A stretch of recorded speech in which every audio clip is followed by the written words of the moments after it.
Hello, Practical Law. So, this week we are continuing our look at crime in America. We've got 3 lessons this week.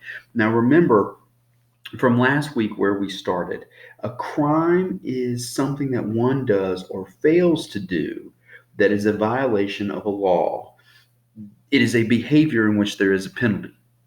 Now, while legislatures are responsible for coming up with what constitutes a crime, legislatures base their opinion on what people in society believe is right and wrong and what is necessary for orderly conduct in society. Okay, so laws that denote what a crime is and what the punishment for a crime come from legislatures, of course, but the legislatures base their laws on what the people want. And we really spent a lot of time last week talking about the different causes of crime, that crime wears many faces, and what constitutes a crime, what the punishment for a crime is very, very controversial, and people have differing ideas on all kinds of aspects associated with crime. Okay, so as we go through the lessons this week, keep in mind that we're talking about broad strokes here. We're just kind of giving an overview of some of the factors in crime. Okay, we're going to be looking at some of the possible causes of crime. We're going to be talking about victims this week, and maybe possible solutions to stopping crime. Okay, now last week we defined things like incarceration, which is imprisonment by the state.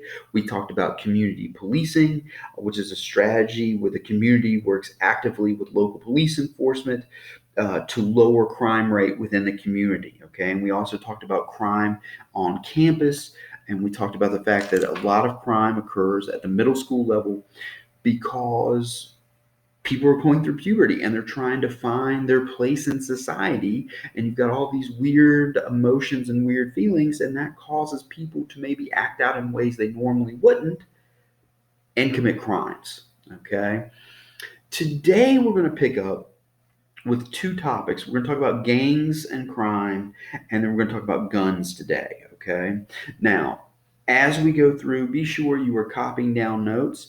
I will try to tell you exactly what I want you to copy down over these lessons.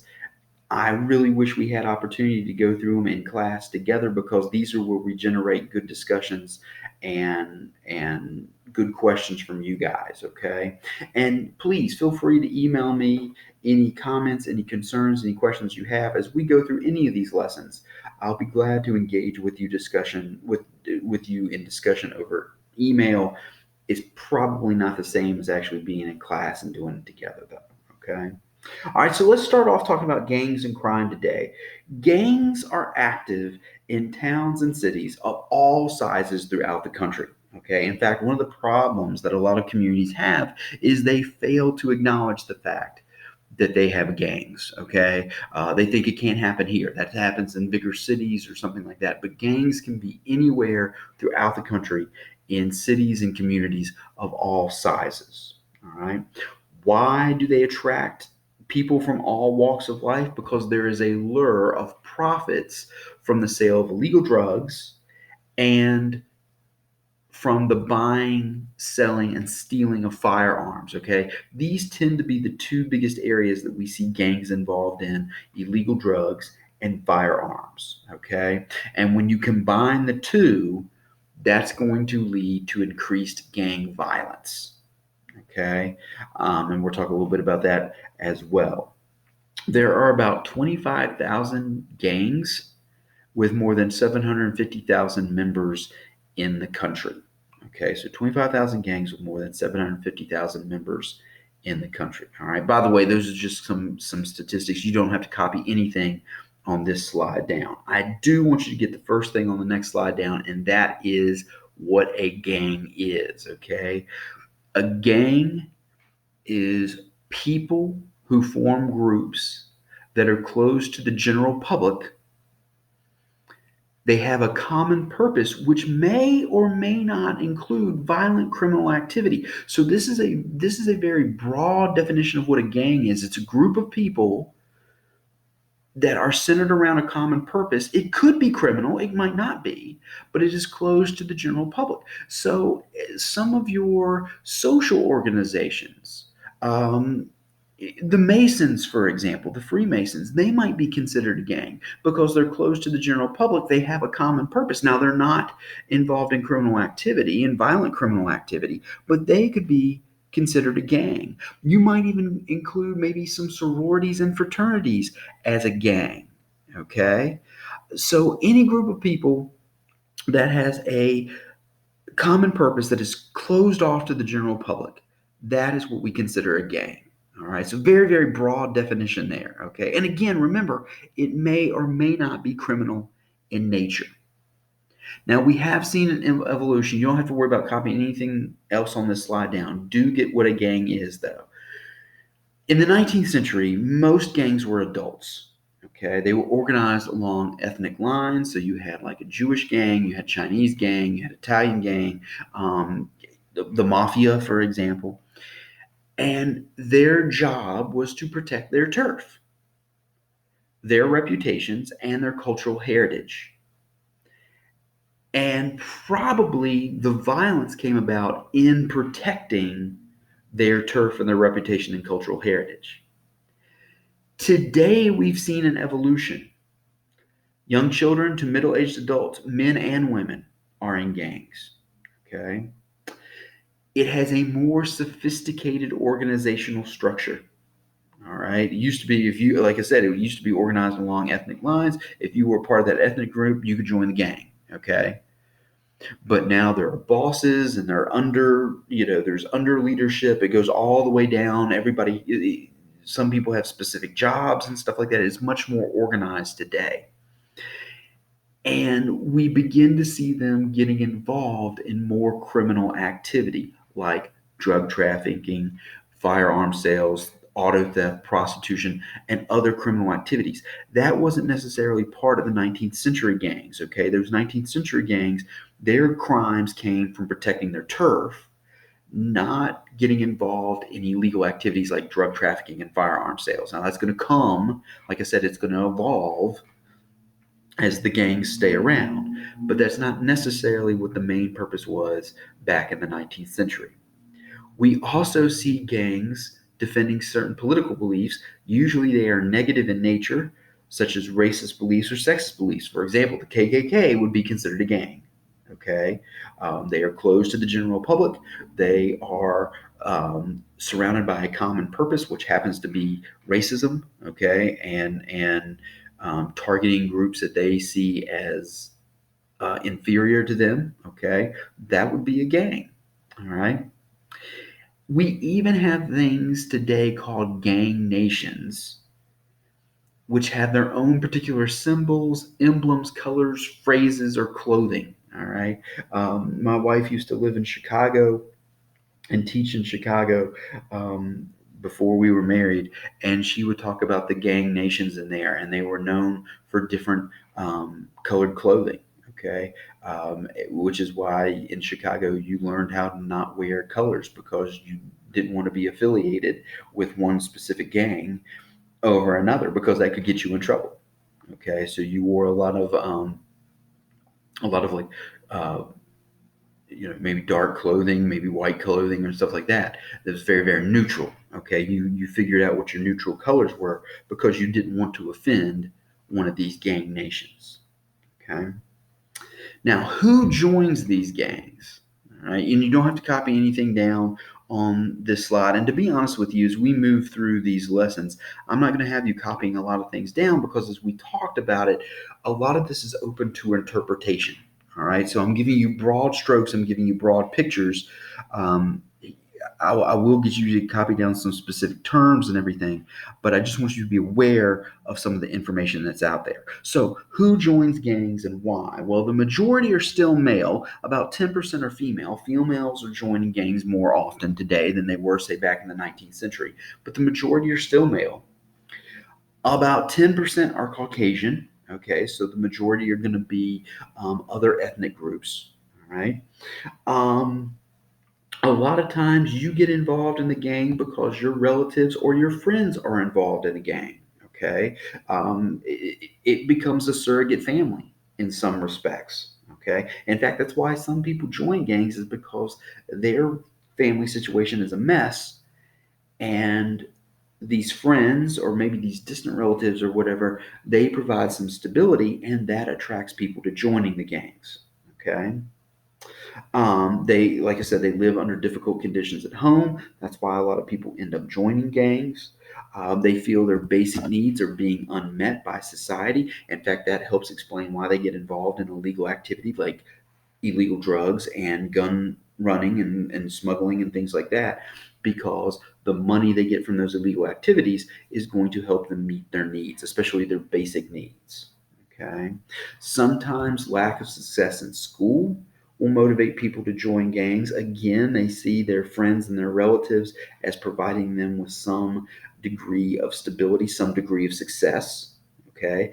I'm not good at school, but I am good at smuggling drugs across state lines or across country lines. So I found success with this group. Okay. If you're in a gang, you frequently are very pessimistic about job prospects and other opportunities for the future, which means you don't look forward to them. You don't think they're going to happen. Um,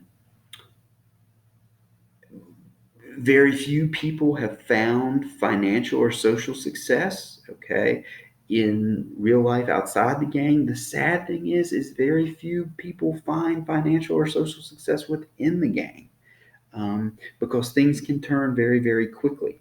All right, but there tends to be this pessimistic attitude about your success in the real world outside of the gang. Now, there are other factors as to who joins gangs and why. Things like poverty, school failure, we talked about substance abuse, family dysfunction, domestic and community violence, low self esteem, little adult participation. Again, all of these are reasons that people are drawn to the lure of gangs. They feel that they finally found a family that they can be part of. Okay. Now, this is a little dated. It's about 15 years ago. In 2005, the majority of gang members in larger cities were aged 18 or over, while the majority of members in smaller cities and rural counties were under the age of 18. Again, you're going to see younger people participating in these gangs, even age 18. That's young compared to some other members, because they are looking for places to fit in society. I mean, you look at those smaller cities and those rural counties where people are under the age of 18 joining these gangs.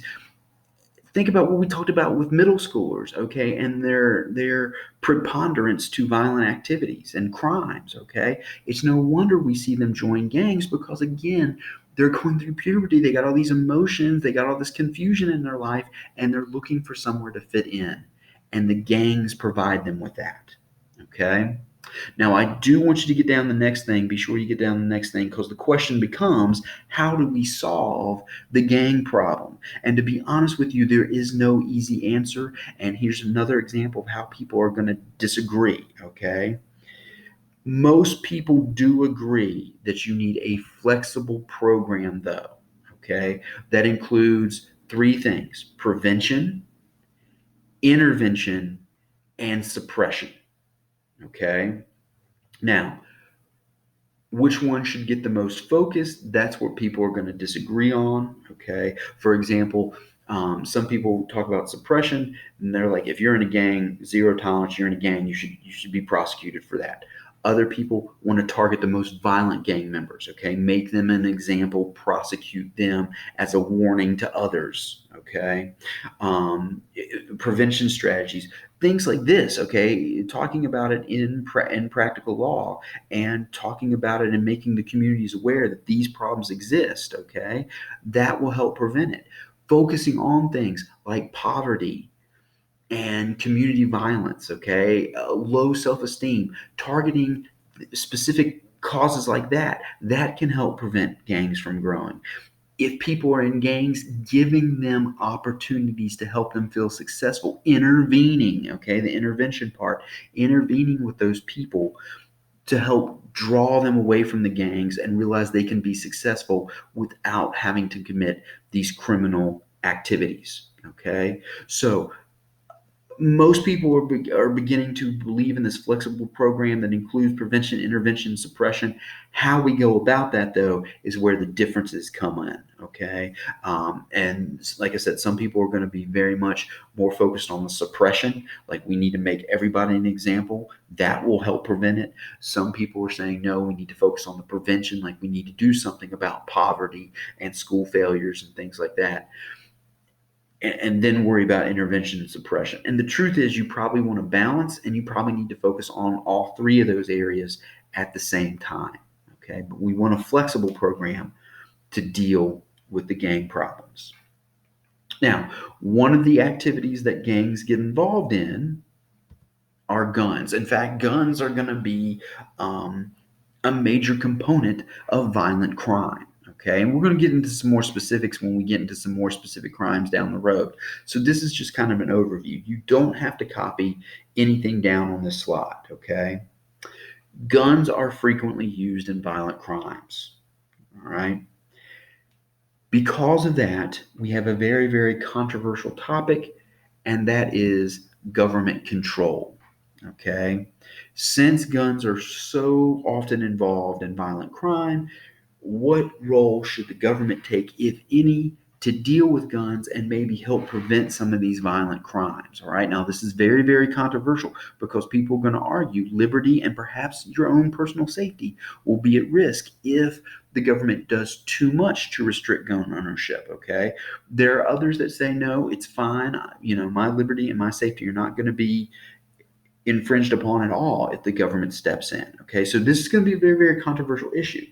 Now, of course, the big piece of legislation that we have, or kind of our go-to law, is the Second Amendment, okay, which is the right to bear arms, okay? That's what people focus on. What they tend to forget is if you read the whole amendment, the amendment was written as a protection against government attempts to ban or regulate firearms in regards to local militia, okay? The state has the right to maintain a militia.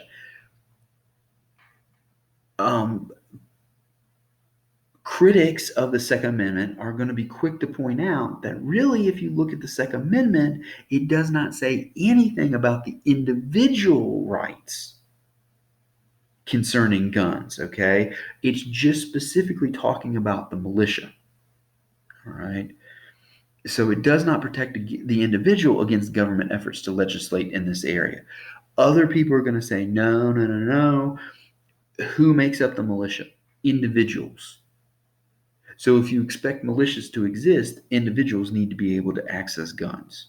Okay, so that's what supporters of the Second Amendment are going to say.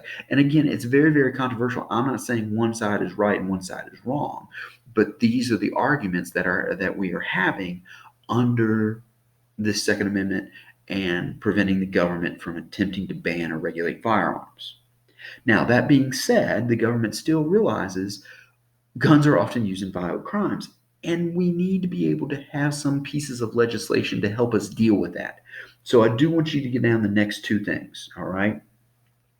One is the Gun Control Act of 1968. This is our primary gun control law, okay? And I want you to get down these 2 points underneath it, okay?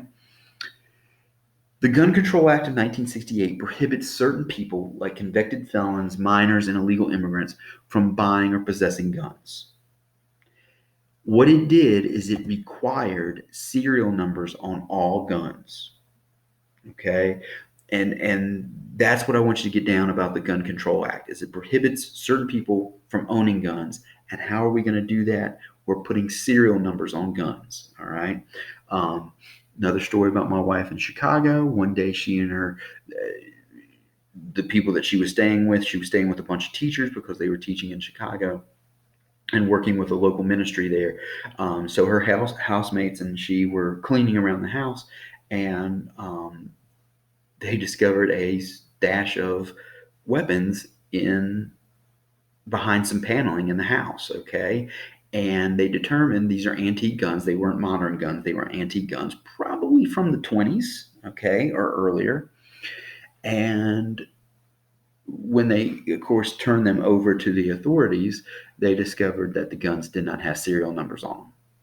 Okay, which made their street value uh, extremely. It increased their street value a lot. Okay, if you wanted to sell those on the street, you would get a lot of money on them because they didn't have serial numbers and they couldn't be traced. Okay, the fact that they had serial numbers, even though they're from the 20s, okay, even though from the 20s, the fact that their serial numbers were gone points back at this Gun Control Act in 1968 because you're supposed to have them. Okay, even antique guns, you were supposed to have serial numbers on the guns. Okay, now don't worry about copying the other things now. The other things under the Gun Control Act of 1968 is it established a licensing fee schedule for firearm manufacturers, importers, and dealers. Okay, if you wanted to own a gun, you had to have a license. It also prohibited mail order sale of all firearms and ammunition. Okay, it prohibited the interstate sale of handguns, and it set penalties for carrying and using firearms in crimes of violence or drug trafficking. It set age guidelines for firearms purchased through dealers. More recent federal laws ban the importation of certain semi-automatic weapons. Okay, so we've expanded that, and in fact, we'll talk about that in just a second. Even people that don't want gun ownership infringed upon, even a lot of them agree we need to do something about semi-automatic weapons. Okay, so everything else on the screen is pointing back to this original idea: is that certain people should not own guns, whether it's people, felons or minors or illegal immigrants, or people that just can't afford them because you're supposed to have a licensing fee. Okay, or if you don't want to go buy one in a store, at one point in time you could order it through the mail. No, you should be able to do that. We have no idea who's buying these. Okay, so the rest of this piece of legislation goes back to this original point: is there are certain people that shouldn't have guns. Okay, under the Gun Control Act 1968. Now, the next major piece of legislation doesn't come until 1993, and I do want you to get down this one. This is the Brady Act. Okay, and I do want you to get down everything on this screen. The Brady Act requires the Attorney General to create a national system to instantly check the background of persons who try to buy guns. This is what created background checks associated with gun ownership. Okay. Gun dealers must perform a background check before completing the proposed sale. And if anything comes up that is suspicious on that background check, they are supposed to not sell you the gun. Okay. Now, the Brady Act is named after a gentleman that was shot when Ronald Reagan was shot. Okay, there was an assassination attempt against President Ronald Reagan.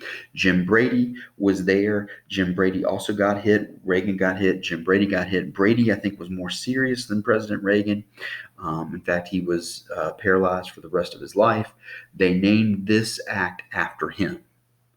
And it was pretty fitting because the person that bought the gun used in the assassination or the assassination attempt against Reagan and which Brady was hurt did not have a background check. Okay, the whole event was one of the catalysts for we need to check people's backgrounds before they can buy guns. Okay, because obviously people that shouldn't have guns are getting these guns. Okay, so they named this piece of legislation in honor of Mr. Brady because a background check might have prevented him from getting shot and might have prevented President Reagan from getting shot.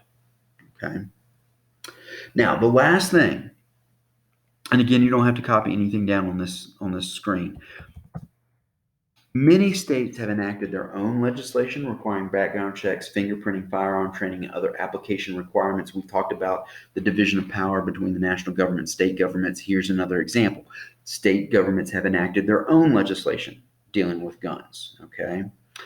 Polling data has remained fairly constant over the past 40 years, despite how controversial this is and oftentimes how much the media focuses on this. Things haven't really changed that much in 40 years. And by that, I mean this. The majority of Americans favor stricter gun control laws. Okay. There's even a stronger majority favoring banning assault weapons. So even if you're opposed to gun control laws, you still might agree assault weapons need to be banned. Okay.